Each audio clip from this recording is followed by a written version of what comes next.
Demain, coup d'envoi du Festival international de tango de Toulouse. 10 jours d'exposition, conférences, concerts et bien sûr bal en plein air dans plusieurs quartiers de la ville. On en parle dans un instant avec notre invité. D'abord cette rencontre avec des danseurs passionnés, signés Juliette Merin et Laurence Beaufet.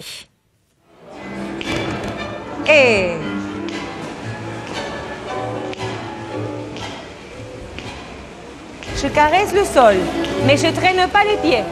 Caresser le sol sans traîner les pieds. Dit comme ça, cela paraît plutôt simple, mais c'est un exercice de base qu'il faut bien maîtriser pour commencer à danser le tango. Audrey et Adrien ont débuté en septembre dernier. C'est vrai qu'en fait, après un cours d'essai avec mon mari, on a tout de suite accroché et ça nécessite une telle concentration, une telle écoute du partenaire que c'est quelque chose de très agréable. Dans la concentration, c'est épuisant et en même temps très relaxant parce qu'on ne peut pas se concentrer sur autre chose. On ne peut pas penser à autre chose pendant qu'on danse le tango. Respirez le centre de la tête vers le plafond. 1 heure de cours par semaine et en quelques mois, le plaisir de danser prend le pas sur les règles à respecter. Et toi, si tu la regardes dans les yeux, c'est simplement magnifique. Sauf qu'elle, elle peut te regarder dans les yeux, mais toi non. Pourquoi? Il faut que je sache où je vais aller. Exact. C'est le garçon qui guide, donc il faut savoir quel pas on va faire et le faire en rythme. Pour moi, c'est ce qui est le plus difficile à faire. Et après, progressivement, on se laisse porter par la musique et les pas viennent spontanément. La première difficulté quand on commence le tango, c'est parfois le contact avec le partenaire. Il faut oser se prendre dans les bras. Chacun doit ensuite trouver sa place. C'est les questions de rôle.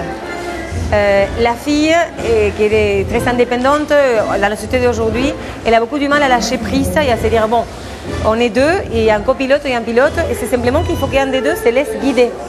Ce ne sont pas des ordres, on ne dirige pas l'autre, mais on communique. Mais il y en a, disons, qui mène un petit peu plus et qui doit suivre. Donc ces deux rôles, au début, ce n'est pas toujours facile de les mettre en place. Pour Virginia et Bernard-Yves, les difficultés font partie du passé. Il ne reste que le plaisir de danser. À eux deux, ils comptent plus de 20 ans de pratique du tango et déjà 4 séjours ensemble en Argentine. Chaque week-end, ils courent les milongas sans jamais se lasser. Cette danse est une improvisation permanente. Donc la fille, elle est obligée d'avoir une écoute et tout le monde ne guide pas de la même façon, tous les hommes ne guident pas de la même façon. Donc voilà, c'est un apprentissage qui est très long et dans la sensibilité, disons. Voilà, ce qui est intéressant, c'est que justement, chaque danseuse est différente, chaque musique est différente, chaque salle est différente, chaque groupe de personnes est différent. Donc c'est une improvisation avec tous les paramètres qui changent en permanence. Danseur débutant ou expérimenté, le tango devient souvent une nécessité, un moment unique de partage en musique que l'on cherche sans cesse à renouveler. Et avec nous ce midi pour parler de ce festival Tango Postal, son organisateur Christian Couderette. Bonjour. Bonjour. Merci d'être avec nous. Si on met un coup de projecteur sur votre festival aujourd'hui, c'est parce qu'il jouit déjà d'une belle reconnaissance. Il a le label de l'Académie nationale du tango de Buenos Aires, c'est-à-dire que cette académie s'assure que les événements qui sont faits sur le tango sont des événements qui portent une culture réellement tanguera, c'est-à-dire qui ne limitent pas le tango à la danse, mais également qui traitent la musique, la peinture, la littérature. La qualité des paroles autour du tango est très importante. Et donc nous avons ce label depuis 2010 déjà. Alors on connaît bien Toulouse, l'espagnol. On connaît moins Toulouse, l'Argentine. Et pourtant nous avons des raisons historiques très fortes, comme la naissance très probablement de Carlos Gardel chez nous, qui a vécu ses 2 premières années, dont la maison vient de se réouvrir au public. L'aéropostale, qui nous a créé un lien historique pour porter les lettres d'amour, on insiste toujours sur celle-ci, entre l'Amérique du Sud et nous.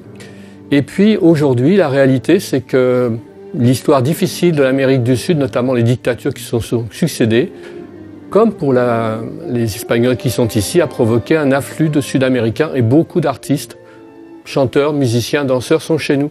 Donc nous avons beaucoup d'arguments pour être un très beau festival. Et beaucoup de danseurs de tango aussi. On estime à combien? Plusieurs centaines? Entre 800 et 900 à peu près personnes reçoivent chaque jour pratiquement des informations sur les concerts et les bals qu'il y a ici, oui. Pourquoi est-ce qu'il y a, comme cela, de plus en plus d'adeptes du tango à Toulouse? Est-ce que vous avez, une explication? Alors je crois que le travail des associations porte ses fruits. C'est-à-dire qu'il y a une vingtaine d'associations qui au quotidien proposent des cours, prennent des initiatives sur des concerts, des peñas, un tas d'événements très chaleureux. Et ça se voit. Enfin, quand nous allons danser dans la rue, systématiquement, les gens s'approchent. « Oh, j'aimerais bien », plus les femmes que les hommes, malheureusement, souvent. Mais j'aimerais bien. Et finalement, comme on fait des initiations gratuites, à la rentrée, nous constatons à chaque fois dans les écoles beaucoup d'inscriptions. Et puis, par ailleurs, c'est un mouvement mondial. Moi qui voyage beaucoup quand même, je constate que partout où j'arrive, je peux danser le tango. Je regarde sur Internet et le soir même, si j'en ai envie, j'ai une personne du cru qui est dans mes bras et c'est quand même très agréable pour connaître la ville.